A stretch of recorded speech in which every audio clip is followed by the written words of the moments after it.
कि बालापुर में एक औरत को और एक बच्ची को कोई अज्ञात ने काट दिया। हम लोग चौंके देखते हैं। उनके परिवार के 2 लोगों की हत्या हो गई। ऐसे में कहीं ना कहीं सरकार पर संदेह प्रतीत होता है कि ये सरकार निकम्मी है। और यहाँ ब्लड गिरा है, जब तक वो ओढ़ना उठाया है मम्मी के पास तो देखा कि पूरा गर्दन काट दिया गया है, 3 बार किया है। आप उनका छोटी सी बहन है, उनका भी मार ऐसा मारा है ना कि सीधा गर्दन उतर गया।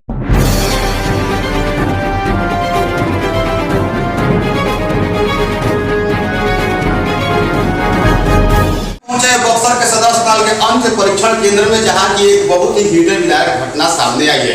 बताया जा रहा है कि औद्योगिक थाना क्षेत्र के बालापुर गांव में चोरी करने के दौरान चोरों के द्वारा मां बेटी की गला पे वार करके और चेहरे पर वार करके उन्हें मौत के घाट उतार दिया गया है। परिजन भी बगल वाले कमरे में सो रहे थे।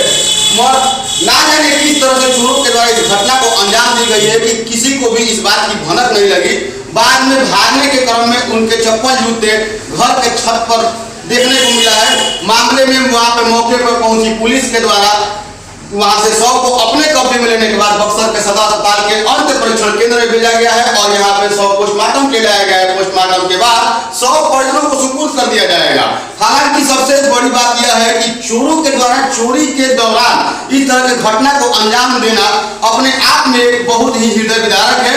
और चोरी के दौरान इस तरह की घटना को अंजाम देने पर चोर आसानी से भाग निकले हैं, जिन्हें पकड़ने के लिए पुलिस के द्वारा प्रयास किया जाएगा। फिलहाल शव को बक्सर के सदर अस्पताल के अंत परीक्षण केंद्र में लाया गया है और परिजन भी यहाँ पर मौजूद है। पोस्टमार्टम के उपरांत शव परिजनों को सुपुर्द कर दिया जाएगा। सबसे बड़ी बात यह है कि इस तरह की चोरी की घटनाओं पर अंकुश नहीं लग पा रहा है और चोरी के दौरान जिस तरह से चोरों के द्वारा इस तरह के वारदात को अंजाम दी जा रही है, यह अपने आप में एक बड़ी घटना है। आइए सुनते हैं इस संदर्भ में उनके परिजनों का क्या कहना है। हृदय विदारक घटना जो घटित हुई है, इसके बारे में थोड़ा विस्तार से बताइए। ये कांड 1 बजे 1:15 बजे यही कांड है, ठीक है। अब हम लोग सोए थे और बाहर से किली उली दे दिया था। एक मेरा किली नहीं लगता है, बाहर से वही छोड़ दिया है। तो मेरा हवा ये देखी है कोई आया है तो मेरे हम लोग को फान के भाग गया। तो आकर मेरे को जगाई तो मैं घूमने गया था द्वार पर, रोड पर घूम के आया, फिर कोई नहीं लौका। फिर सोचा कि मेरा भतीजा का है, थोड़ा अंटी करता है। हम पूछा गया था तो बोला कि नहीं। मैं आकर फिर सो गया। 2 लोगों की मौत की भी सूचना मिली है। कैसे? उस टाइम तो हम लोग को नहीं मालूम था, घर में नहीं घुसा था, घर में नहीं घुसा, सोया हुआ था। फिर आकर सो गया। क्या लग रहा है कैसे इनको मौत का उतार गया? हम लोग घुसा है और गहना झांपी तोड़ कर निकाला है। ये जगी है। कौन घुसा है? रात में सर कीली देकर सोया था सब लोग अपने अपने रूम में। एक आंगन में मतलब 5 रूम है, 5 रूम में सब लोग अपना अपना रूम में सोया था। पीछे से कीली चढ़ा दिया। कीली चढ़ा करके उसका रूम, जैसे में उनका पति दूध देने 8 बजे निकल जाते हैं शाम को, आरा चले जाते हैं, डेयरी के गाड़ी दूध वाले चलाते हैं। वहाँ से आते हैं रात में दूध लोडिंग करके 3 बजे भोर में। तो सोचो पति आएंगे तो दरवाजे से सटा दी थी, खाली बंद नहीं रहता है। तो आते हैं 3 बजे भोर में गाड़ी लगा के आप आते हैं, इसीलिए वो खुला रखी थी। उनके घर में वो घुस गया है, घुस करके बक्सा तोड़ा है। बक्सा तोड़ कर सब निकाला है। गहना होना उसमें कम से कम 1 लाख का गहना था, उसको तोड़ के ले लिया है। और इसमें जगी है औरत। और जब औरत चिल्लाई है तो लड़की भी चिल्लाई है, गोद में सोई थी अपने मम्मी के पास, चिल्लाई है। तो लोग गणासा के क्या लिया था फरसा जैसा, उसको वार किया है गर्दन पे डायरेक्ट और मुंह पे 2 बार, 1 बार मुंह पे 1 बार गर्दन पे। तो लड़की औरत को पहले मारा है, उसके बाद वो लोग लड़की को भी चिल्लाई तो लड़की को भी मार दिया है जान से। सब गहना लेकर चला गया है। तो बस इतना ही है, पता नहीं चला। प्रशासन से क्या मांग कर रहे हैं? प्रशासन से कहेंगे सर हम कि उचित उसकी कार्रवाई करके उसको उचित दंड मिले और उसको फांसी की सजा हो सर, ताकि घटनास्थल पुलिस पहुंची थी। हाँ सर, घटनास्थल पुलिस पहुंची थी। हाँ एसपी साहब भी पहुंचे थे वहाँ पे, बाकी मीडिया वाले भी 2-3 पत्रकार वहाँ पहुँचे हुए थे सब लोग। क्या नाम हुआ आपका? सर विनोद कुमार यादव। क्या लगेंगे? सर वो हमारा मतलब छोटा भाई था, बड़े पापा का लड़का था। ठीक है सर। उनके हस्बैंड नहीं आए हैं यहाँ पर? यहाँ पे तो नहीं आ पाए। एक ब्लड गिरा है, जब तक वो ओढ़ना उठाया है मम्मी के पास तो देखा कि पूरा गर्दन काट दिया गया है, 3 वार किया है। आप उनका छोटी सी बहन है, उनका भी ऐसा मारा है ना कि सीधा गर्दन उतर गया है। तो फिर वो बच्चा जाकर के हाला किया है, तब जाकर के आदमी आया है, जानकारी मिली। तब जाकर 4 गाड़ी पुलिस गए हैं, एसपी साहब भी गए हैं।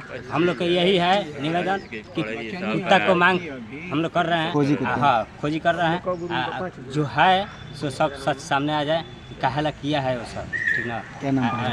मेरा नाम कुंज राम पड़ेगा, बालापुर का कांड हुआ है, मेरा घर गोगौरा पड़ेगा, बस बाजू में है। हम किसी के साथ चले जाता है सर। ठीक है। कहाँ से घटना हुई, किसको लेकर? अभी तक हमें यही सूचना मिला कि बालापुर में एक औरत को एक बच्ची को कोई अज्ञात ने काट दिया।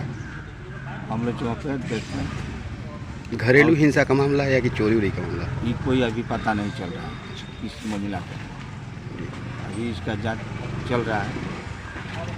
तब तक हम लोग वहाँ से गए, देखें, लाश के उठाएं, हम लोग लेकर सदर हॉस्पिटल में।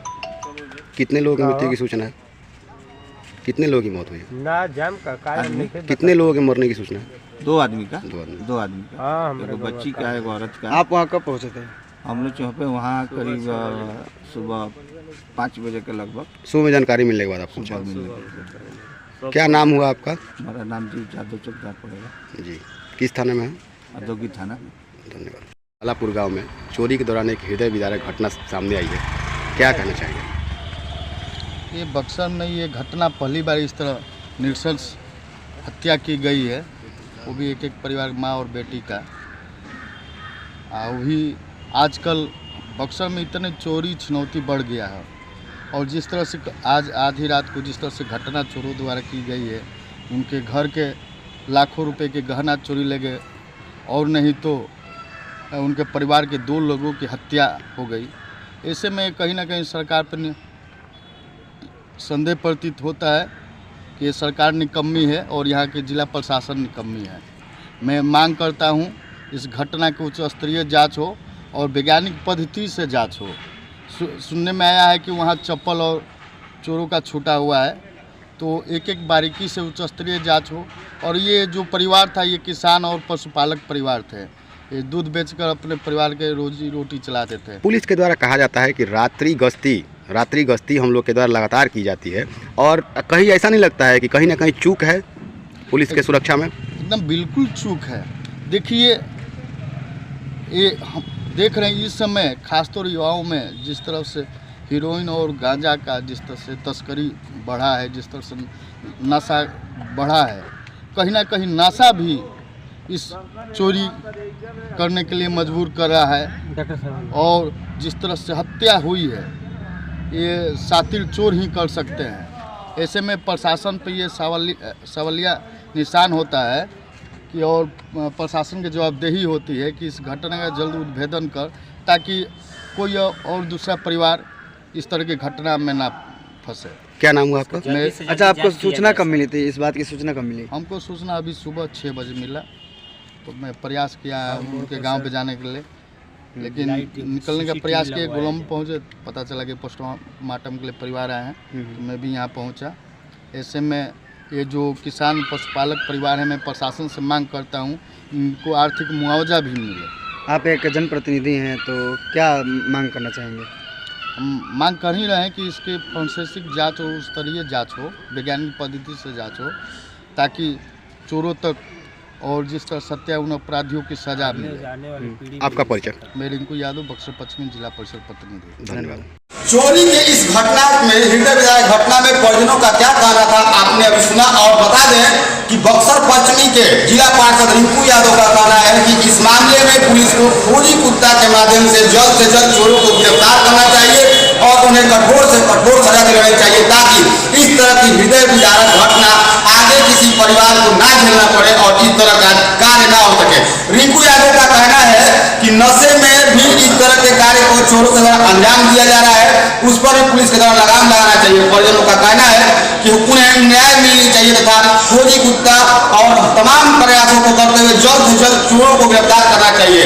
मौके पर इस घटना के बाद बक्सर पुलिस अधीक्षक और दौरान अनुमंडल पुलिस अधिकारी से लेकर बक्सर के अनुमंडल प्रक्रियाकारी एवं अन्य पुलिसकर्मी पहुंचे थे, जिन्होंने शव को अपने कब्जे में लेने के बाद बक्सर के पोस्टमार्टम में भेजा, जहां शव को पोस्टमार्टम के बाद परिजनों को सुपुर्द कर दिया गया है। मामले में पुलिस जांच पड़ताल कर रही है और आज देखना यह होगा कि कब तक चोरों के गिरबान तक पुलिस की हाथ पहुंचती है और चोरों को कब तक सजा मिलती है।